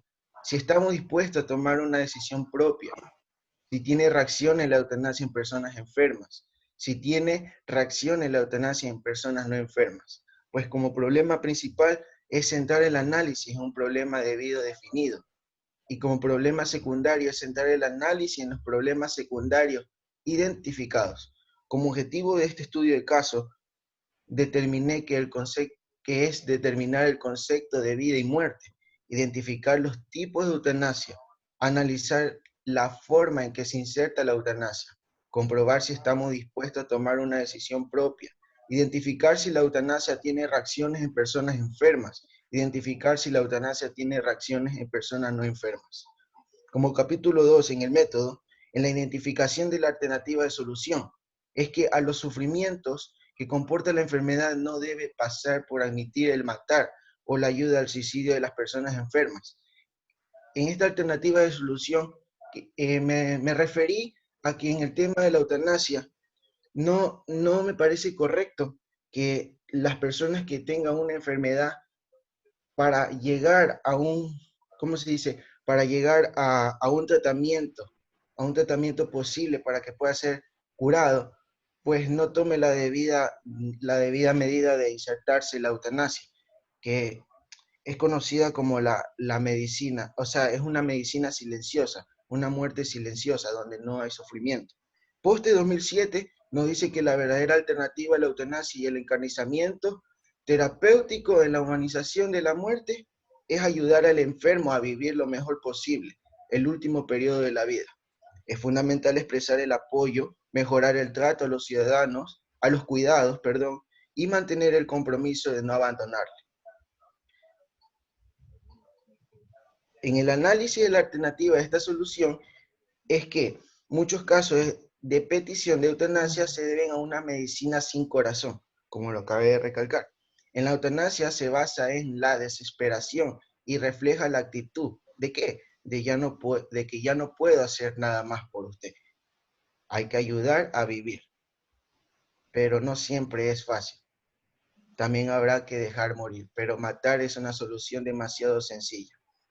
Como justificación de la elección de la alternativa, es conveniente realizar esta investigación porque nos da el concepto de eutanasia y nos informa sobre lo que nos ayuda o perjudica en nuestras vidas.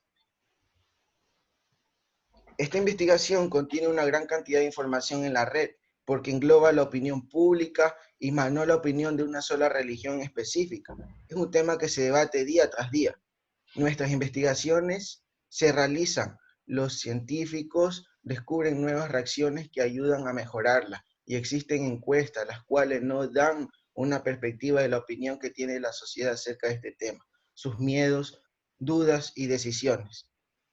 Como principal reto de este estudio de caso es fomentar una vista panorámica de la eutanasia y como reto secundario es que al final de la investigación mantengamos un pensamiento crítico, no solo a este tema, sino a todos los temas en general que trate de buscar los rasgos que se engloban. Como capítulo 3 en el plan de acción, en este estudio de caso, me envasé a la teoría, me envasé a sus tipos de eutanasia. Al escuchar la palabra eutanasia, lo primero que se nos viene a la mente es muerte. Es por eso que muchas personas en general prefieren pasar por alto este tema y en los extremos incluirlo en un debate religioso, lo cual es aún mucho peor. Mateo 2008 nos dice que la decisión más breve de la eutanasia en la que tiene etimológicamente la propia palabra, una simple traducción del griego eutanatos. Pues, a pesar de que la eutanasia nos sirve para dar fin con la vida de un individuo sin causarle ningún daño, muchos no llegamos a confundir con suicidio, la muerte sin consentimiento del paciente y con la muerte a tiempo, causada en una enfermedad terminal. Wikipedia 2001 señala que a la eutanasia se la relaciona con los siguientes conceptos, que es el suicidio asistido, cacotanasia, ortonasia, dinasia, adinasia, antidisnasia, medicina paliativa y sufrimiento. Eutanasia directa, pues es la que se le adelanta la hora a la muerte, que posee dos formas, de activa o pasiva, pues en la activa consiste en provocar la muerte en modo directo, que se recurre a fármacos. En cambio, la pasiva se omite o se suspende el tratamiento de un proceso nosológico referente, o sea, es referente a ella, determinado, por ejemplo, una bronconeumonía. La eutanasia indirecta. En el estado de arte, es vivir con bienestar y con dignidad. Es un derecho para todas las personas. En este estudio de caso, me refiero también a las personas que tienen una enfermedad curable, pero muchos de ellos quieren tomar la medida de provocarse la muerte a través de esta medicina, que es la eutanasia. En consideración de lo anterior y tomado en cuenta, es la discusión ética sobre el caso. Hay otra reflexión acerca de la eutanasia activa, como un acto deliberado con consentimiento del paciente para contribuir a su bien morir. Pues en este estudio de caso, en septiembre de 2003, Bélgica se convirtió en el segundo país en legalizar la eutanasia al entrar en vigor de la ley. Es por ello que en Bélgica se atribuyeron leyes. ¿Y cuáles son esas leyes para poder obtener la eutanasia? Es que debe ser de mayor de 18 años, debe solicitar una eutanasia de manera voluntaria, su sufrimiento debe ser insoportable. Ojo, porque si tiene una enfermedad que es curable, que tiene la alternativa de ir a un sistema médico para obtener tratamiento, para poder ser salvado, para poder ser curado, no le van a permitir esta forma, la muerte silenciosa que es la eutanasia. En el diseño de investigación, como hipótesis de investigación nula y alterna. Esta hipótesis la elaboré para comprobar si mi investigación, a través de la encuesta, yo coincidía con la sociedad. Es por ello que de investigación la sociedad no tiene criterio propio y sus opiniones se basan en ideas religiosas. En cambio, en nula tiene criterio propio y sus opiniones se basan en ideas religiosas. En alterna la sociedad tiene criterio propio y sus opiniones se basan en ideologías religiosas, pero no aportan pensamientos y opiniones que le ayuden a mantener mayor conocimiento de las cosas. Pues en este estudio de casos, las variables. Como variable independiente, la ideología religiosa por parte de la sociedad y la falta de conocimiento acerca del tema. En la variable dependiente es que la confusión pública sobre temas de interés social basada en opiniones de los demás sin tener una propia. Como diseño de este estudio de caso, mi estudio de caso no es experimental, porque yo no voy a provocar la muerte de alguna persona. Mi estudio de caso es no experimental, porque a pesar de ser un proyecto científico, observaré y escucharé la opinión pública a través de una encuesta, que más adelante le voy a mostrar sobre la encuesta. En el marco teórico, es que esta investigación tiene un carácter metodológico al revisar cada uno de los puntos tratados en este tema, que el principal fue leer y recabar información de diversas fuentes bibliográficas para obtener toda esta información. En los resultados, diversas fuentes fueron de gran ayuda para responder preguntas detonantes. Por ejemplo, me fui a Google Test para elaborar una encuesta y obtener a través resultados de varias personas en el Ecuador.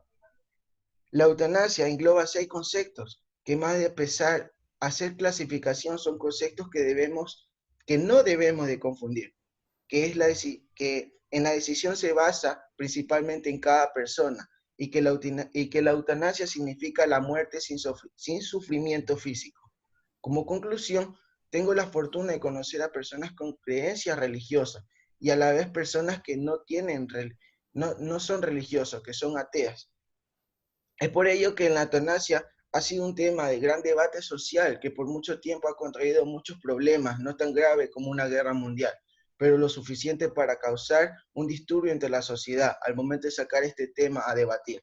Temas como la homofobia y racismo, que duraron por mucho tiempo, han sido la causa de terribles debates que terminan en muertes y odio. En la eutanasia no ha llegado hasta este punto. Sin embargo, aquí en Ecuador, la eutanasia no es legal.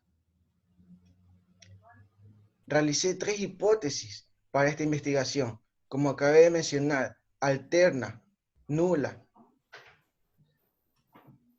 En los resultados, por el simple hecho de interactuar con personas religiosas y personas ateas, anotando cada cosa que decían, como principal resultado de estas anotaciones fue que incluso entre estas dos ideologías habían desertado entre ellos, creando una gran conclusión. Te queda 2 minutos. Listo. Aquí están las referencias bibliográficas y a continuación, en el apéndice creé un cronograma para este estudio de caso.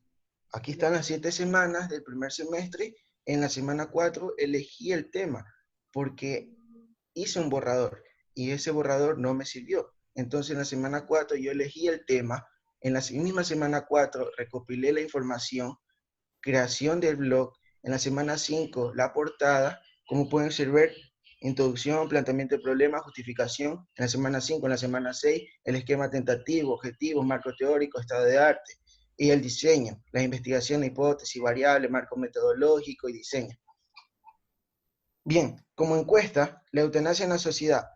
Primer pregunta, por favor seleccione su género. ¿Cuántos años tienes? ¿Tienes conocimiento sobre la eutanasia? El debate de la eutanasia y el suicidio médicamente asistido es un debate que debe admitirse en el ámbito solo médico y sanitario o de toda la sociedad. Pues más adelante, como conclusión, verán los resultados. ¿Cuál crees que es la razón más importante que se lleva a una persona a pedir terminar con su vida? ¿Crees que en Ecuador se llegaría a aplicar la eutanasia? ¿Quién debería aplicar la eutanasia? En caso de la aprobación de la ley, ¿solicitarías la objeción de conciencia? Con respecto a la eutanasia, ¿con cuál de las siguientes afirmaciones usted está más de acuerdo? Pues como conclusión, esta encuesta tuvo 150 respuestas. En la primera pregunta, el 53.3%, 53.7% fue de género femenino y el 46.3% masculino. ¿En cuántos años tiene? En un rango de 16 a 19 fue el 26%, de 20 a 24 años fue el 39%, de 25 a 28 fue 17.1%, de 29 a 32 fue 17.8%. Bien, en la pregunta de que si tienes conocimiento sobre la eutanasia, pues el 51.7%, mediante este pastel podemos observar que sí tuvieron conocimiento, y el 33.3% no. Y el 15% de las personas encuestadas en esta pregunta tuvieron duda, no sabían si no tenían o si sí tenían conocimiento. En el debate de la eutanasia y el suicidio médicamente asistido es un debate que debe admitirse en el ámbito, pues en este pastel podemos observar que el 66.4% fue para toda la sociedad. Esto me da como conclusión que las personas encuestadas coincidieron con mi tema de investigación, que fue con mi tema del caso de estudio, que fue la eutanasia justamente en la sociedad. ¿Cuál crees que es la razón más importante que lleva a una persona a pedir terminar su vida? Pues con el 22.4%, que son las dos respuestas más acertadas que pueden ser en este pastel, fue sentirse deprimido y sentir que es una carga para su familia. ¿Crees que en Ecuador se llegaría a aplicar la eutanasia? Pues con un 25.9% del encuestado dejan como conclusión que sí llegaría la eutanasia a Ecuador, pero no están seguros. ¿Quién debería aplicar la eutanasia? Solamente un médico. Es la respuesta más acertada de los encuestados con un total de 29.7%. En caso de la aprobación de la ley, ¿solicitaría la objeción de conciencia? Pues podrán observar que con el 27.9% respondió sí con toda seguridad. El 21.1% cree que sí, pero no está seguro. En cambio, el 16.3% cree que no, absolutamente no está seguro. El 12.9% no supo contestar. El 8.8% con mayor seguridad dio como resultado no. Y como última pregunta, que si es con respecto a la eutanasia, ¿con cuál de las siguientes afirmaciones usted esté más de acuerdo? De todos los participantes encuestados en esta pregunta, están de acuerdo solo para pacientes con enfermedades incurables. Esta es otra pregunta que también coincide con mi tema de caso de estudio. ¿Por qué? Porque la eutanasia se basa solamente para personas que tienen una enfermedad incurable. O sea, no sería injusto que una persona que pueda tomar la alternativa de buscar solución para su enfermedad se vaya por este medio de la muerte silenciosa. En cambio, el 32,2% está de acuerdo que lo aplique cualquier persona que lo pida. Y el 17,1% no está de acuerdo para ningún caso. Y el 13% prefirió no contestar. Gracias. Listo, gracias. Vaya, Mendoza. Mendoza, vaya.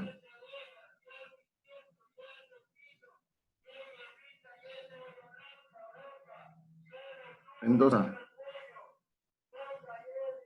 Mendoza, no va a exponer.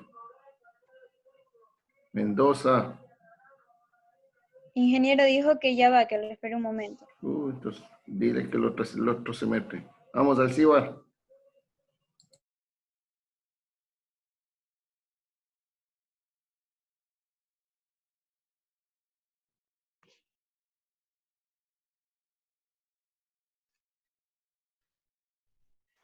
Ingeniero, es que lo que pasa es que estaba conectando el micrófono. Buen día, Al ingeniero. último, al último. Yo les voy a hablar sobre el consumo eléctrico en los hogares manavitas en tiempos de pandemia y la importancia de saber disminuir el valor de consumo.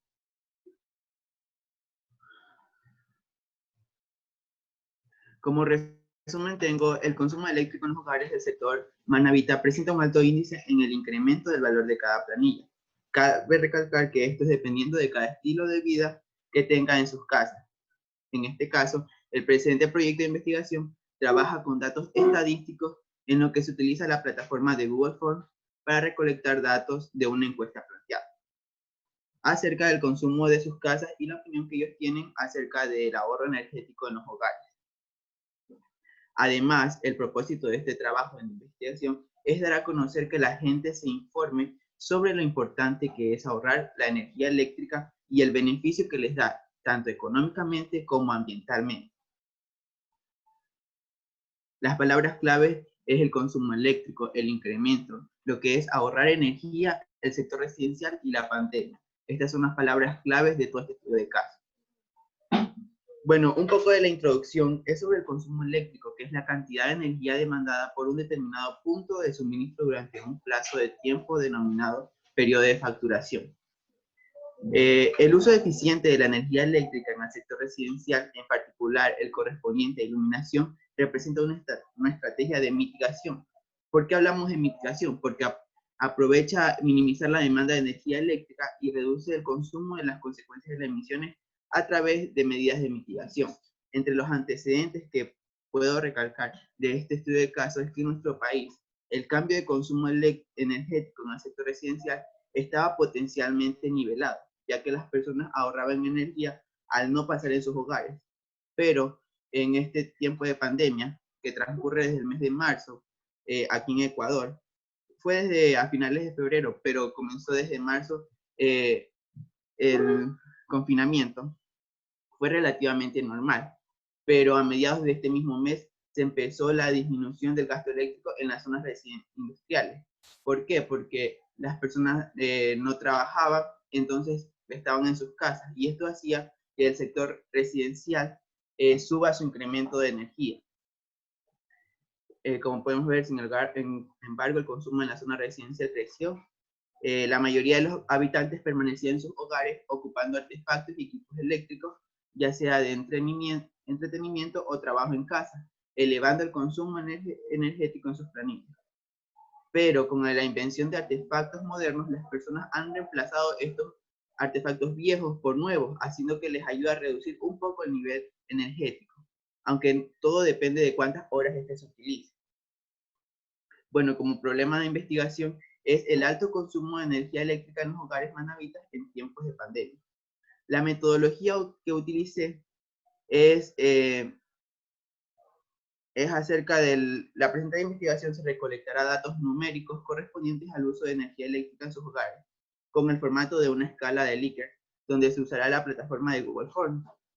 La metodología será la elaboración de varios gráficos en los que se responden las diferentes preguntas para más adelante ser analizadas por gráficas estadísticas.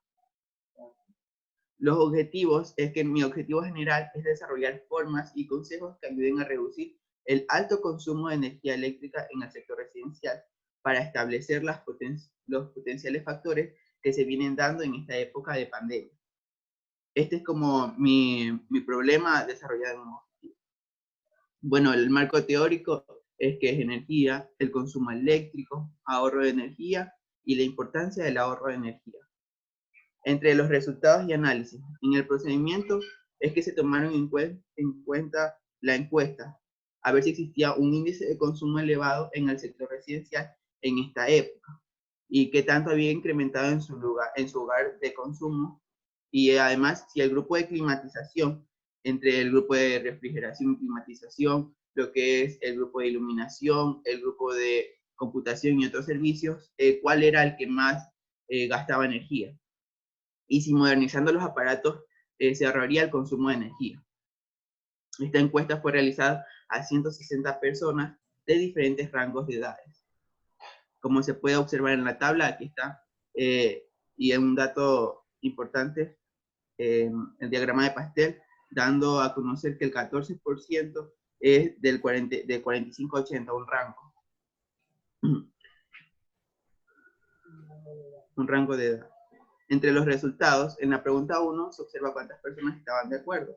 Como pueden ver aquí, utilicé un diagrama en el que pueden ver el porcentaje acumulado de cada una de las barras, que la respuesta de la pregunta 1 corresponde al 45 personas han respondido a esta encuesta, dando como resultado el máximo de esta pregunta, con mayor aceptación.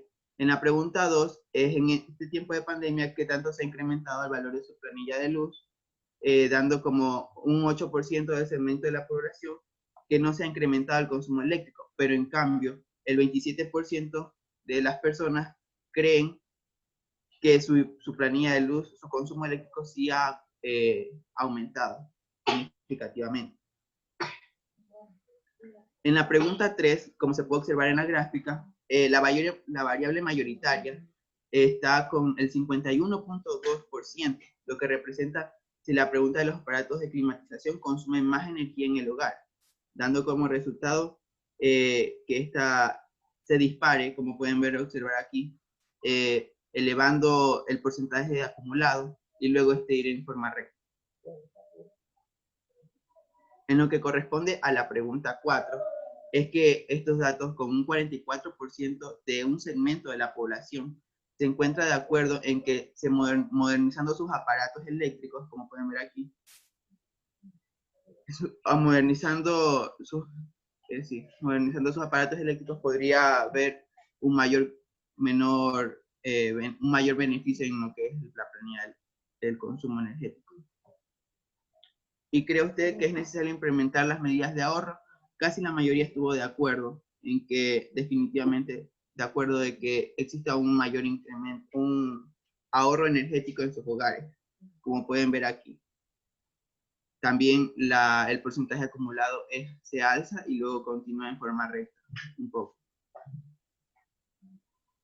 Bueno, y como análisis es que esta encuesta proporciona datos suficientes para resolver nuestra problemática, la cual era el alto consumo energético en los hogares en la provincia de Manabí. Todo este caso de estudio es solo centrado en la provincia de Manabí, pero también existe un alto consumo en todo el Ecuador, pero más se ve reflejado en lo que es la provincia de Manabí.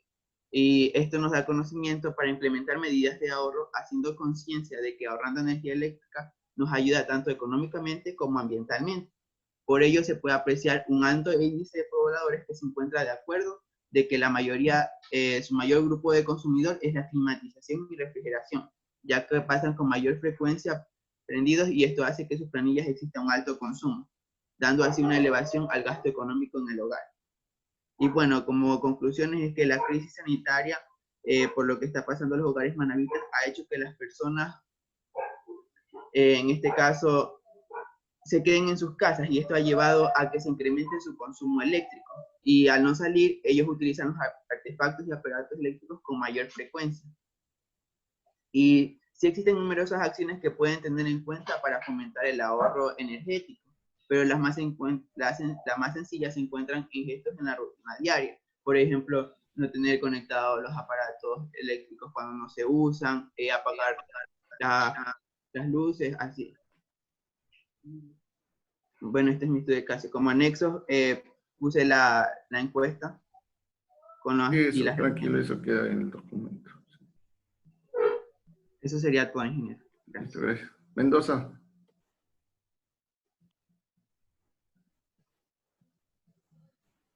Mendoza.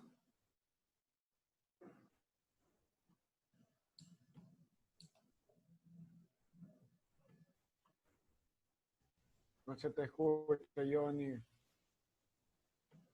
No se te escucha.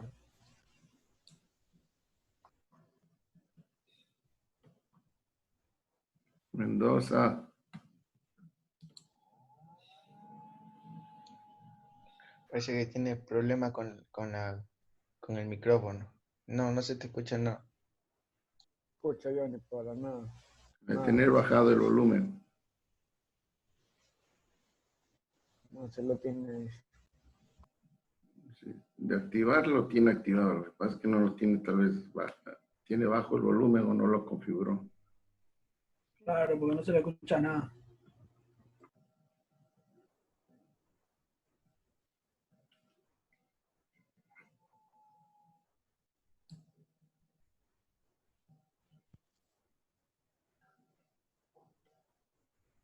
A ver, vamos, Delgado. Después solucionamos, trate de solucionar. Delgado, el tiempo, sí.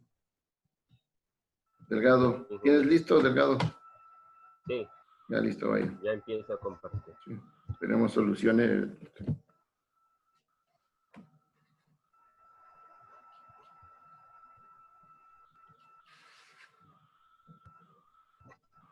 Sí se ve. Sí, vale. Igual tienes 10 minutos. Trata de ser conciso, sí.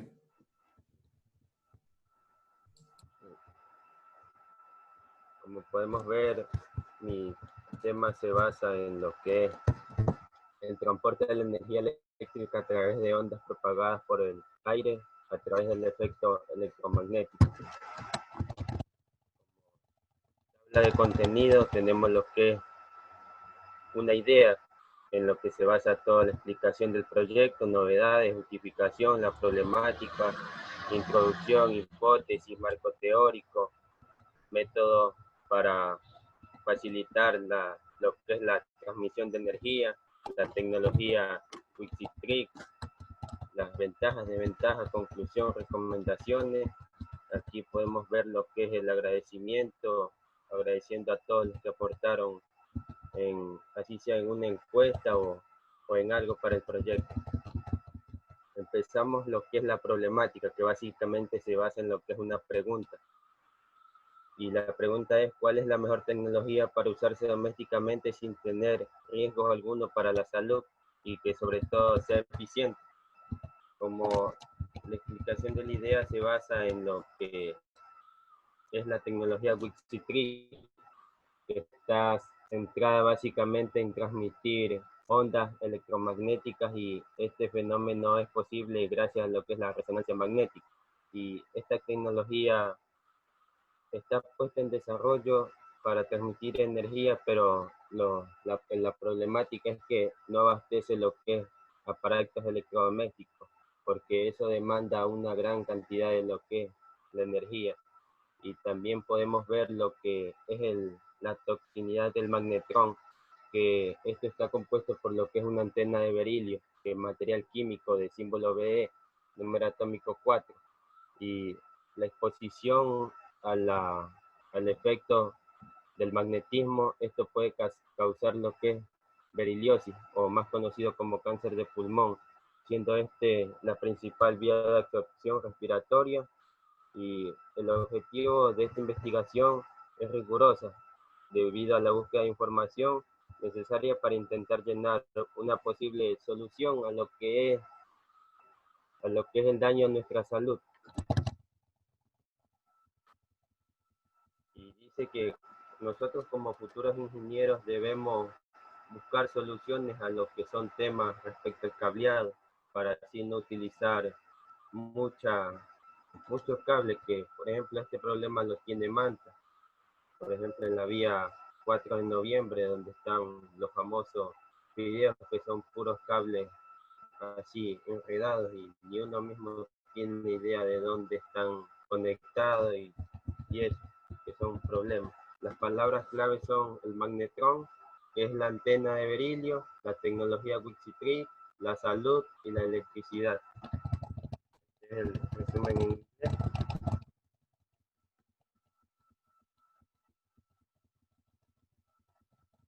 Comenzamos con lo que son los objetivos generales, que es determinar qué vía de transmisión energética es la más recomendable para implementarse domésticamente. Y el objetivo principal está en dos vías de transmisión, en el cual es solucionar lo que es el magnetrón o utilizar lo que es la tecnología Wixi-3, que es básicamente algo parecido a lo que es el Wi-Fi. Y esto nos lleva a pensar que se podría liberar a los dispositivos de la dependencia de un cargador, o sea que ya no se utilizaría lo que es cable, sino solo mediante ondas. El objetivo específico es conocer cómo se produce la electricidad inalámbricamente y cómo funciona un magnetrón. Y investigamos lo que es la tecnología Wixi-3, analizar las ventajas y desventajas que ofrece ambas tecnologías y debatir acerca de la comparación entre estas dos vías de transmisión hasta determinar cuál es más factible a utilizar. Como hipótesis, que es la respuesta anticipada a nuestro problema, tenemos planteado de que el uso de la investigación de fuentes bibliográficas y verídicas nos llevan a la posible solución de la misma y que existen posibilidades de recurrir a otra manera de transporte de lo que es la electricidad. Y estamos hablando de ondas Wi-Fi, como podemos ver, fidelidad sin cable. Y dice que investigadores de la Universidad de Estados Unidos y España han logrado capturar energía contenida en la señal emitida por dispositivos Wi-Fi y convertirla a lo que es electricidad, usando nanomaterial de solo 3 átomos de espesor, y han diseñado una antena que transforma ondas electromagnéticas a lo que es ondas continuas, pero tienen un cierto problema, que lo que es la potencia, o sea, no logran superar el rango de los microvatios. Esto lo puedo observar yo en un video donde un profesor hace lo que es el experimento y utiliza así una manguera para acercar los objetos, ya sea un tubo LED, una piñata, o sea, él utiliza esa manguera para alejarse de lo que es la radiación y así no poner en riesgo su salud, ya que él hace a lo que, como introducción, en tiempos antiguos Nicolás Tesla daba sus presentaciones de energía inalámbrica, pero las personas siempre se le burlaban de él, ya que decían que sus proyectos eran sacados de una película, que eran pura ciencia ficción. Y la presente investigación se refiere a temas de transporte de electricidad a través de ondas propagadas por el aire, que se puede definir como energía inalámbrica. Y gracias a las nuevas tecnologías que utilizan los campos electromagnéticos y que ofrecen inmensos beneficios a lo que es la comunidad. La idea de este proyecto es implementar una nueva forma de usar lo que es la tecnología inalámbrica, y esto ha causado un gran interés en las personas debido a que ofrece una gran ventaja, pero sin embargo ellas no conocen el riesgo al que está sometida este proyecto.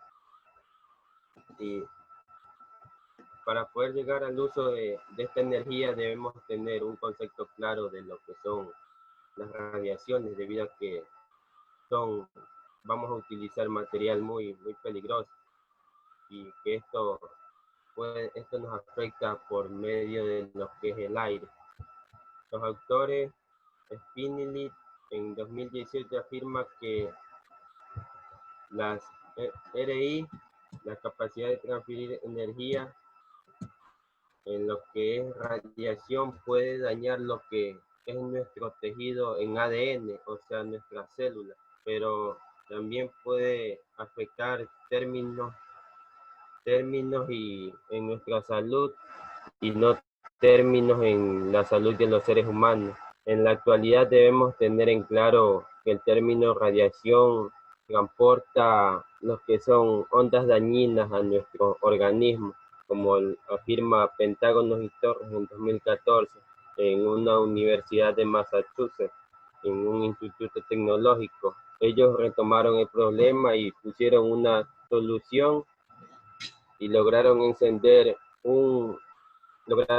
hacer funcionar el proyecto, pero ellos solo pudieron hasta 2 metros de distancia, con una eficiencia del 40%. Eso tuvo un gran avance respecto a la investigación que vi yo en un video. Él solo acerca a medio metro, en cambio ellos pudieron ampliar la ventaja.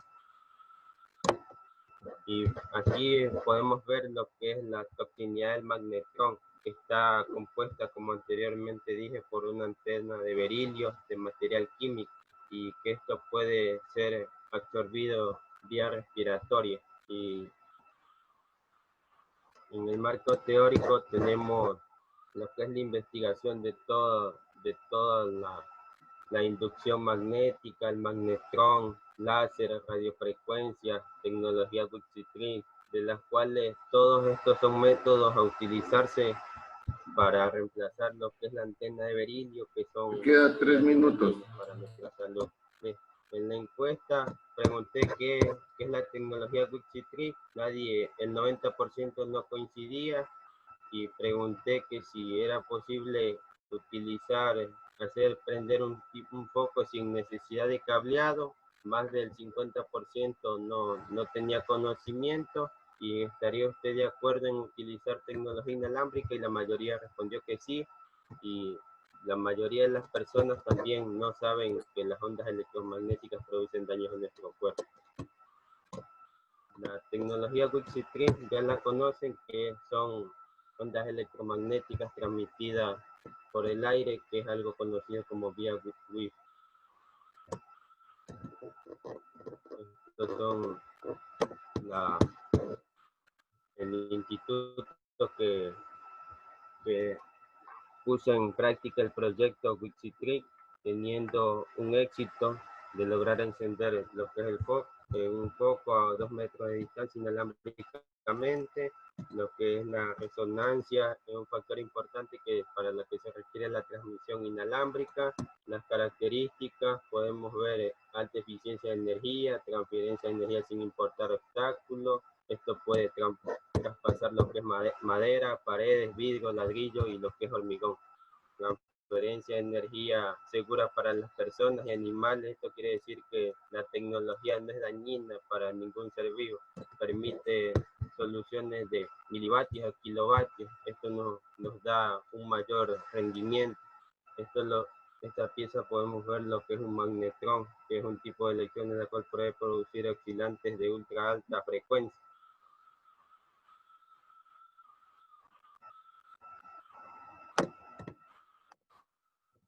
Es lo que es la retena, como su nombre mismo le indica, detona la antena rectificadora que se utiliza para convertir ondas. Utilizamos lo que es un transformador y elevador. Las ventajas y desventajas del uso del magnetrón: energía entregada en cualquier parte del mundo, costo de combustible cero, menos pérdida, menos uso de alambre de cobre, más eficiencia. Desventajas: posible peligrosidad a la salud, gran inversión de capital y despliegue, y cambio insoportable en el sistema existente de transmisión. Como conclusión, que el sueño de la humanidad es ir cada vez innovando en lo que es el ámbito de la electricidad, pero pocas personas conocen e investigan qué es lo bueno y qué es lo malo de utilizar este tipo de energía. como recomendaciones para implementar el uso de lo que es la tecnología Wi-Fi y el magnetron en la transmisión de la energética. Debemos tener en cuenta el alcance y el momento de la transmisión. Debemos realizar un estudio de ambas partes para que coincidan en todo lo que se planea conseguir, y podemos ver lo que son aquí las referencias. Listo, gracias. Acá gracias. Vamos, Mendoza. Ok.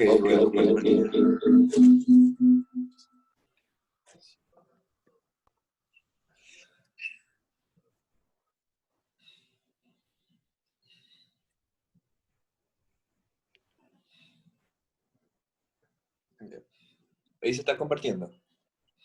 Nada. Ok.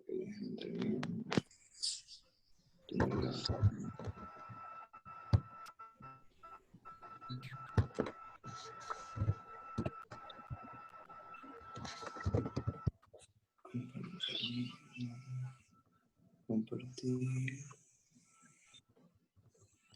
pantalla. Ahí sí.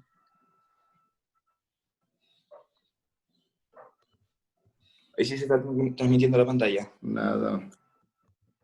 Ahí está. Ahí sí, ahí recién. Ahí sí.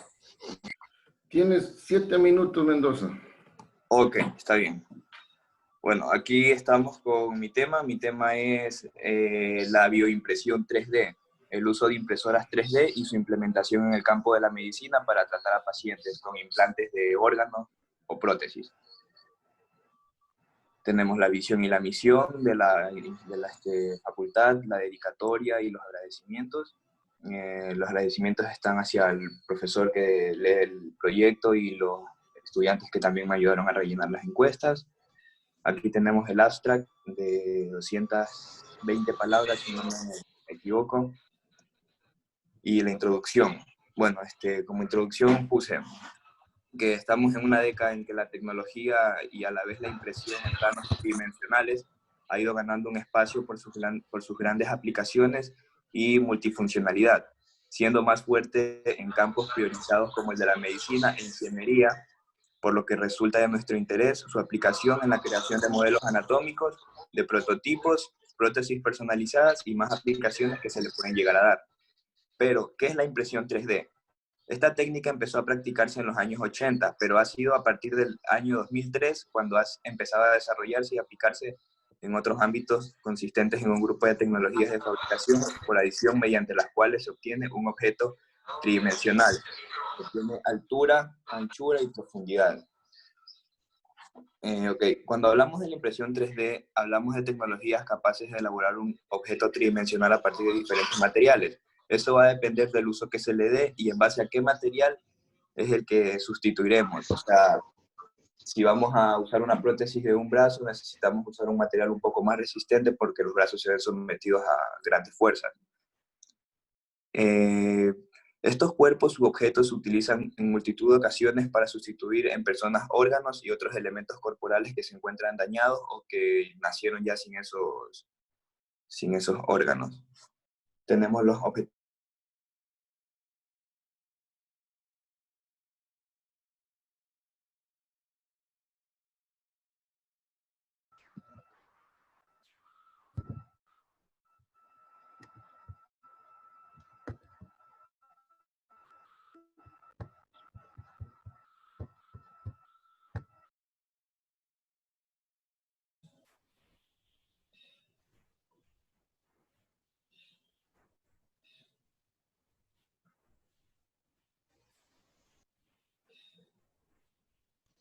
¿Mi ¿Se impresión colgó? o yo se le colgó?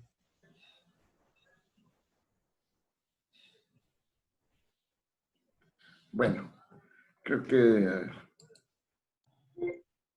Mendoza quedas para la otra clase primerito. Sí, trata de arreglar ese problemita. Sí. Y mucho ojo para todos, ¿no? Sí, en este caso. Como le manifestaba el viernes, Mendoza primerito, trata de estar, chequea todo, que no te falle, ¿sí? Ya tuviste la tercera vez que te he dado para que sustentes y te está fallando el sistema. Y sí, son problemas que tienes que prever, ¿no? Listo, jóvenes, nos estamos viendo el otro viernes. Puntualidad, chequen todo y listos también para la evaluación. Gracias, un buen día.